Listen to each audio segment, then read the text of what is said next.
Look, Costello, there's our band leader, Matty Malnick. Look, he's just coming in the studio. You know he's got a lot of nerve, Abbott. What do you mean? I'm going to talk to him. Hey, Malnick, what's the idea of showing up late again? Ah, shut up. This is my week off. But you were off last week, the week before that, and the week before that. Matty, you've got to put in more working hours. Which one are you, Taft or Hartley? I guess he told you, Abbott. He says he's gonna make this one of the highest class bands in the country. How's he going to do it? He's taking out all the brass and putting in sterling silver. Now, wait a minute. I think the band is pretty good as it is. There's only one thing wrong, Abbott. What? The harp is too loud. There's no harp in the band. What do you think that drummer is, Italian? That's no way to talk. That's no way to talk about a musician. You should get more friendly with the boy. Oh, I tried being friendly with them, Abbott. I invited them over to my house for a buffet supper. Not buffet supper. It's buffet. The T is silent. Not the way those guys drink it.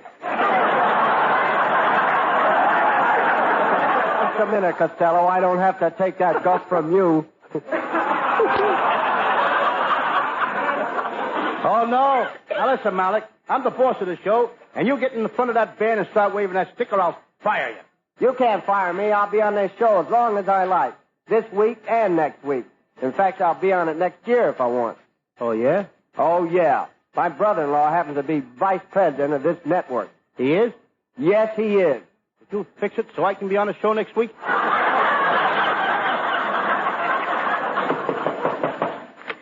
I've been robbed. I've been robbed. I've been robbed.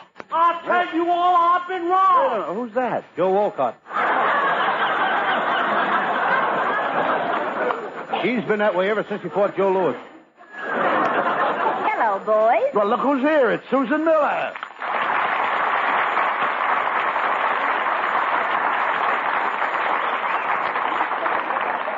Costello, you should be ashamed of yourself, fighting with Matty Malnick. He's a thorough musician. How do you spell that thorough? He's a clarinet player, studied with the Los Angeles Dental College. What would a clarinet player do with a dental college? He used to sit there all day and make false tooths.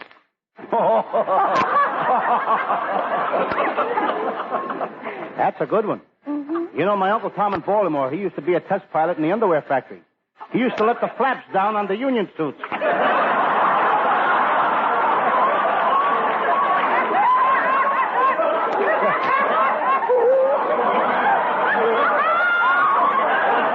Hey, you know, that was a good one, Lou.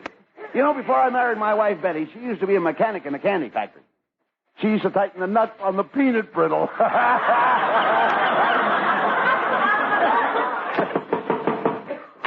Please let me rest in peace. Why can't you let me rest in peace? Why do you keep digging me up? Every week you dig me up. Who are you? Joe Miller.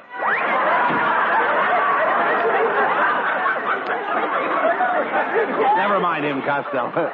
What's that present you said you bought for Susan? A present for me? Why, Costello, you're wonderful. Yes, I got it right here, Susan. I think you'll like this. Go ahead. Lift off the cover.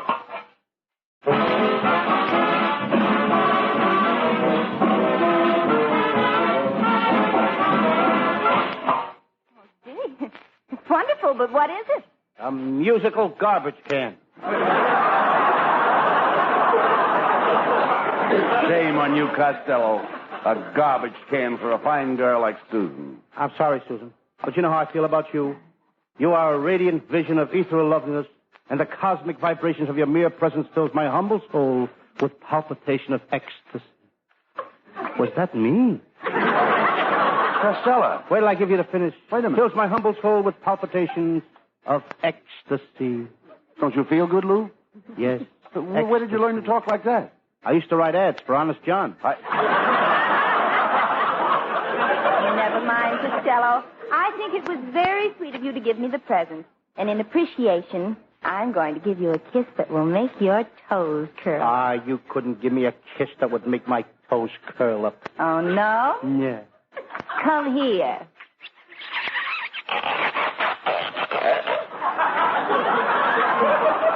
Well, so long, Curly.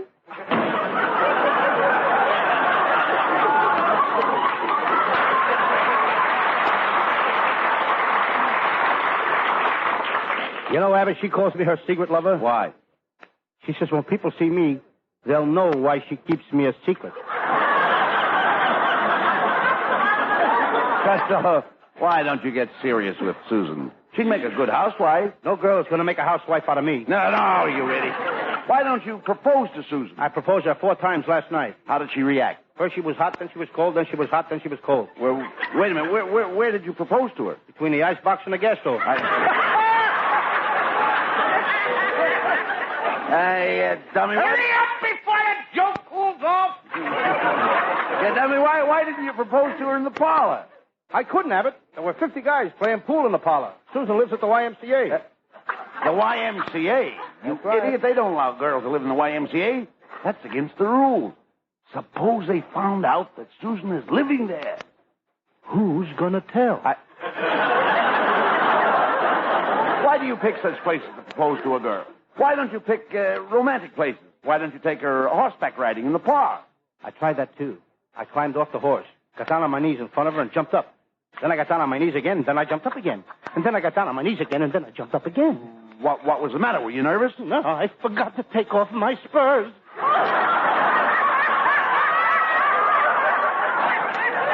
That's the trouble with you, Costello. When you propose to a girl, don't let anything stop you. Oh, nothing will stop me. Now, if a girl says you've got to give her all your money... That won't stop me. Well, if she says to you, you've got to stay home nights and help her with the housework... That won't stop me. And if she says she wants a family of 10 children... That stops me.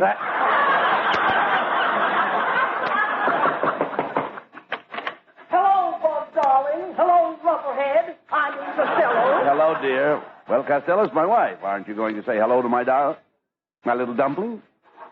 I beg your pardon? I want you to say hello to my little dumpling. Hiya, Dump. My Costello, don't you look charming today? You and your new look shape. What do you mean, new look shape? You're the only man in Hollywood with an ankle-length stomach. Used to be only knee length, but I let the hem out. Well, you should have let the air out, you little woozy-headed windbag. Now, honey, Costello's stomach is not that big. Thanks, Bud. My waistline is what you'd call a Republican waistline. Republican waistline? Yes, it's been out since 32 and is looking forward to 48.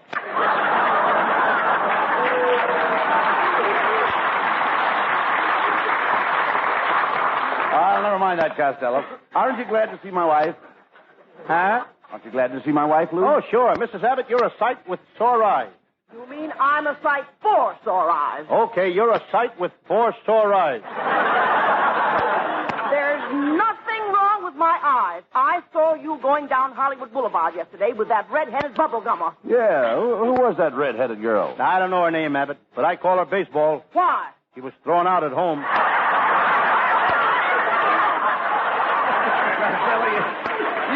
You really should find some nice girl and get married. Look how happy Betty and I are. Yes, indeed, Costello.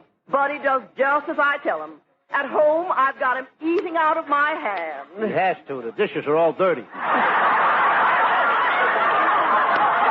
Costello, why do you always argue with Betty? Can't you say something nice to her? Okay, Abbott, I will. Mrs. Abbott, you remind me of a beautiful thing of nature growing out in the field. Oh, do you really think so? Yes, ma'am. You got a shape like an old crabapple tree. Well, thank you. And may I say that you, too, remind me of nature. When I see you, I think of a stroll through the beautiful orange groves of California. Do I remind you of the orange trees? No, the smudge pot.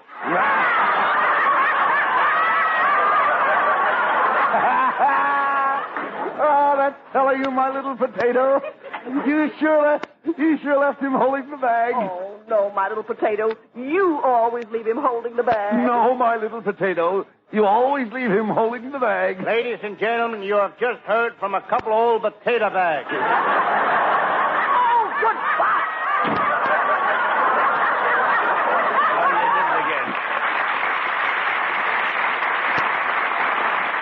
You did it again, Costello. You insulted my wife. You just can't get along with anybody. No wonder girls won't have anything to do with you. Well, it ain't that, Abbott. The girls today are all looking for heroes.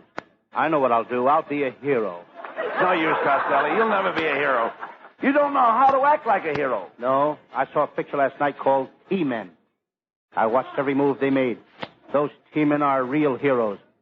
Abbott, I wish I was a T-Man. Mr. Costello. Yes? What do you want? Did I hear you say that you wanted to be a T-Man? I'd rather be a T-Man than anything else in the world. Ah, that's the spirit. That's the kind of men we need. Would you mind working nights? I'll work any time. Okay, you've got the job. You are now a T-Man. You can start tonight. I want you to cover the nightclub. Be at the Blue Goose Cafe at midnight. Here's the address of our headquarters. Report back to me in the morning. Good night. Abbott, at last. I'm a T-Man. Wait until Mary Lou Bozzo hears about this. She'll come crawling to me on her hands and knees. Why should Mary Lou crawl to you on her hands and knees? She'll have to. She's only 9 months old. Oh. Come on, Costello. I'm going to help you to make a good T-Man.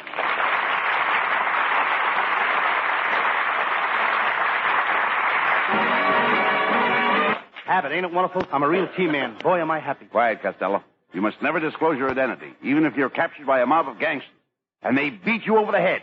Don't tell them who you are. I won't tell them who I am. The leader of the mob hits you on the head with a lead pipe.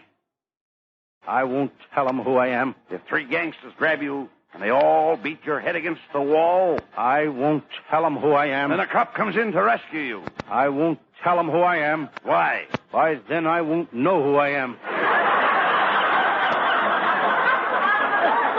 As a T-Man, you'll have to watch the racetracks for horses being doped. I saw a guy doping a horse the other day.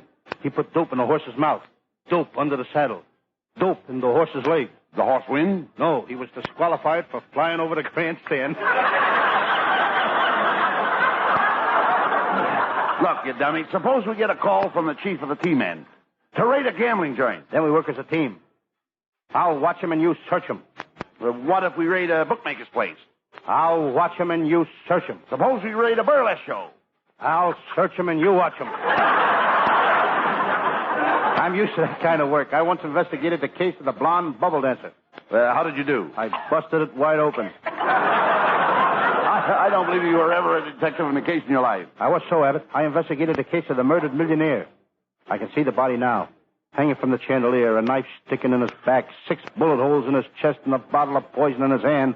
I made out my report. What did you say caused his death? Old age. Costello, if you want to be a good T-Man, read a lot of mystery books. That's no good, Abbott. They're too spooky. My Uncle Jim Kelly was reading one the other night, and he heard a noise downstairs. No, you mean he thinks he heard a noise downstairs. He sneaked downstairs. He saw a shadow. He thinks he saw a shadow. Then he heard a shot. He thinks he heard a shot. Where is Jim now? He thinks he's dead.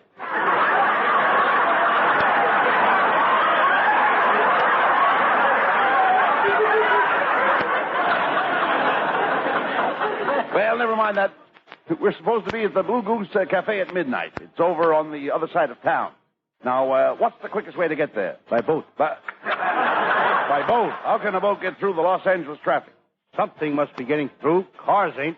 Oh, come on. We're going to the Blue Goose Cafe.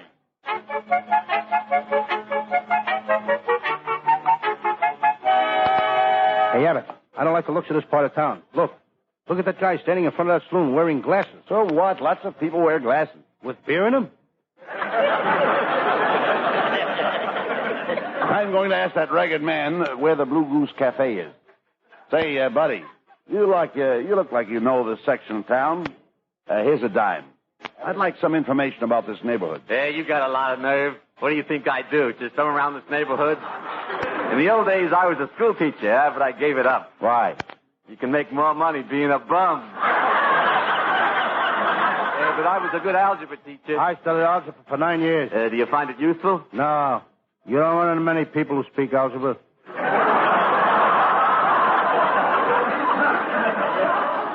I know how you feel, Mr. Bum. My Uncle Mike was once a bum. He was so poor he had to roll his own cigarettes. Lots of people roll cigarettes. From the gutter up to the sidewalk? It must be awful to have no money. They said you don't know what poverty is. Why, when I was born, my mother was so poor, the stork left me with the woman next door. That's very sad. You're like my poor cousin Vincent. He worked from the time he was 5 years old to save money to go to college. He was stuck up by crooks. They took his money. He was the first guy drafted in the war. Came back. Couldn't get a job. He had to beg for money.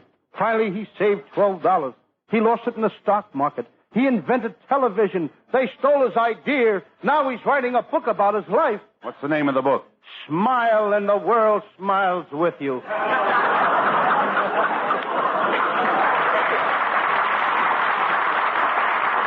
Enough of this nonsense. Look, do you know where the Blue Goose Cafe is? Yeah, it's 2 doors down the street. Come on, Costello. We're going into the Blue Goose Cafe.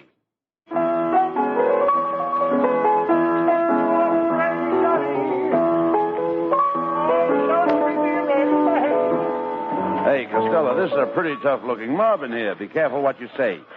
They find out who we are, they may trap us in a dark room. I ain't afraid, Abbott. I'll use my gun. A gun won't help you in a dark room. Okay, then I'll get my knife. A knife won't do any good in a dark room. Then I'll get Jane Russell. What would you do with Jane Russell in a dark room? I'd brush my teeth. Brush your teeth? Certainly. You ask a silly question, you get a silly answer.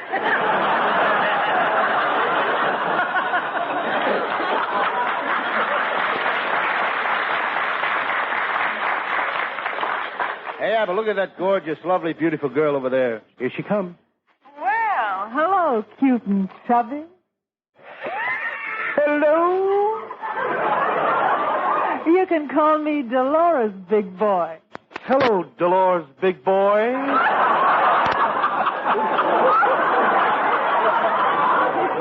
Hey, you're sweet. What would you like me to call you? If you let me see the microphone, I'll tell you.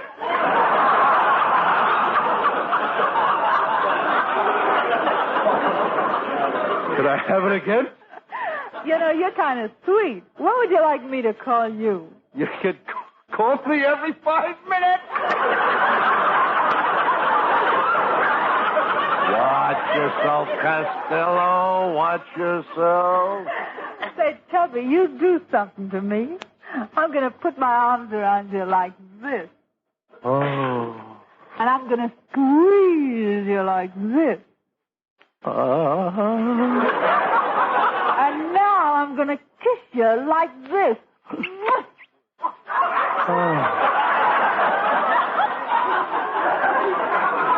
Dolores. Dolores. Could I take you to lunch someday? How dare you? I hardly know you. Miss, my partner didn't mean to be disrespectful. I'm sorry, Chubby, and to prove that I'm sorry, I'm going to give you a kiss that'll send you. How was that? Wonderful. Now can you give me one that'll bring me back?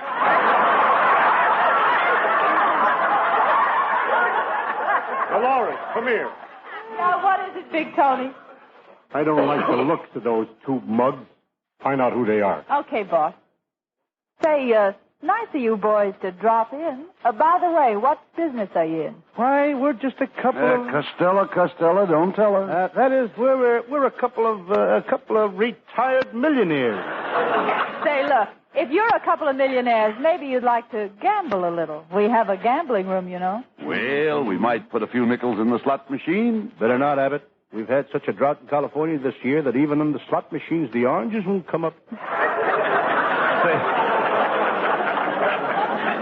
Say, Dolores, is that big fellow who's watching us the owner? Yeah, that's him, Big Tony. He's a real tough guy. Oh, honey, I'm pretty tough myself. I can rip a telephone book in half.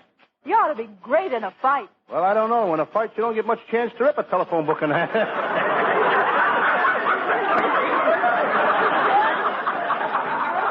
Well, boys, how about a little roulette? Like to try your luck? Oh, I don't think so, Mr. Tony. We're not much on gambling. Now, listen, I heard you guys say you were millionaires. See, all millionaires gamble, and you mugs are going to gamble. You better do as he says. He's pretty tough.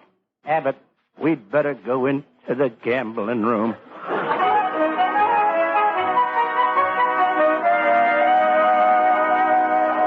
700 wins. All right, he's coming out all right, boys. Hey, Dolores, that little fat guy is breaking the dice game. Look at that pile of chips he's got.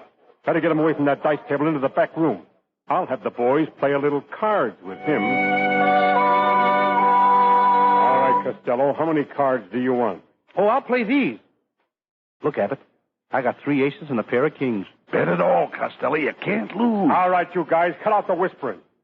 What's your bet? $31,000. All the money I won in a dice game. I'll see you. What do you got? A full house. No good. I got a full house and a 2-car garage.